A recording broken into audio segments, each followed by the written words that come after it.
Back again. This one is called Open Our Eyes. The things you see and want to be. Life is something to look at, understand as much as one possibly can, and live to the best of one's ability. Living among some black so-called people is like being forced to live in a picture without really having a part to play in it. And why? Because not enough of them has broken the barrier of believing in themselves as progressive people as a whole. The majority of them are watching the minority of their race get over and feel that those are the only ones of their race who can really make it.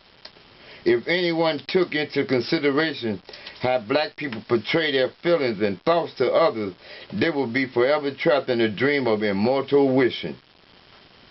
No one in the world see through their eyes what the black people see.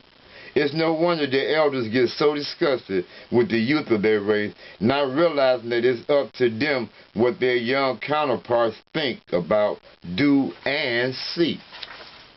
How can a young black man take his proper place in the world when his elders show no road to how he may break away from the mental tortures of the world that he is forced to live in? For verbal reasons unknown, and with the elders knowing as they know, and him, the young man, eagerly trying to show what he has learned about life, the two never come to any serious agreement about anything that would uplift their race as a whole. They find only what will get them by individually until something better comes along. No one can solve the problem of the black race but the black race. After all, who can tell a black person how to inflate them? How inflation affects them? Or should I say depression?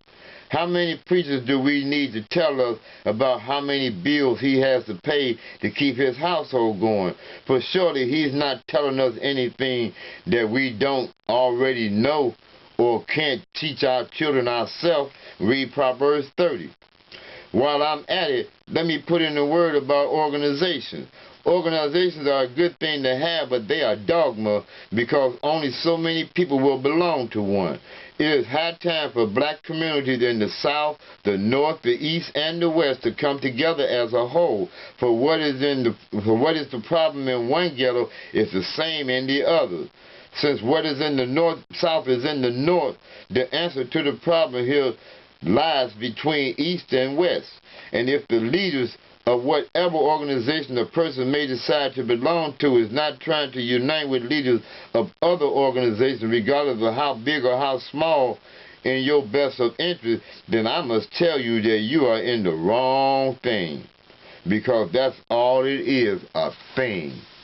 They are boasting about how easy it is to keep you in an elusive state of mind that they have you in by simply tapping with your inner feelings, by telling you about something they know you want to hear about. Anyway, with this I say, Father, open our eyes so that we can see how you say this life is supposed to be.